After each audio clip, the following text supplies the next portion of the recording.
Look what happens when you eat chorizo every day. WHO links cancer to sausage and processed red meat. The alert focuses on cured, smoked or salted products. The warning issued by the International Agency for Research on Cancer (CRIC) warning of the carcinogenic risk of eating processed red meat, especially smoked, cured or salted products, worried thousands of citizens, consumers of Frankfurter sausages, fried bacon or chorizo in marinade.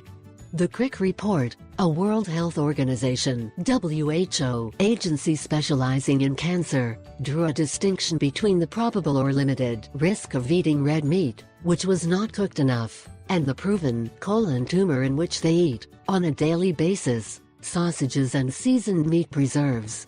The way of cooking meat would be decisive in the onset of digestive cancers, the research added.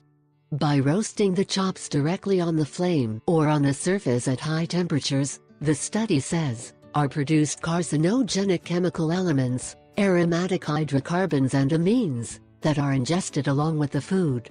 The work supported by the WHO, which coincided with the publication of a report of the magazine The Lancet Oncology that affected the same terms, analyzes the data of 800 studies that investigated the consumption of red meat and processed in several countries subject to different diets. Our evidence comes from large population surveys over the past 20 years, Christopher Wild, director of the CRIC, said. These findings impact on previous public health recommendations that already proposed limiting consumption of red meat.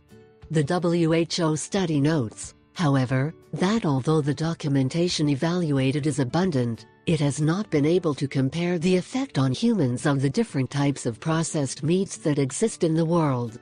The Ministry of Health, after analyzing the WHO document and the study of The Lancet, chose to maintain its previous nutritional recommendations.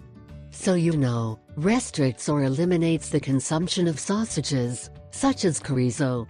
It's for your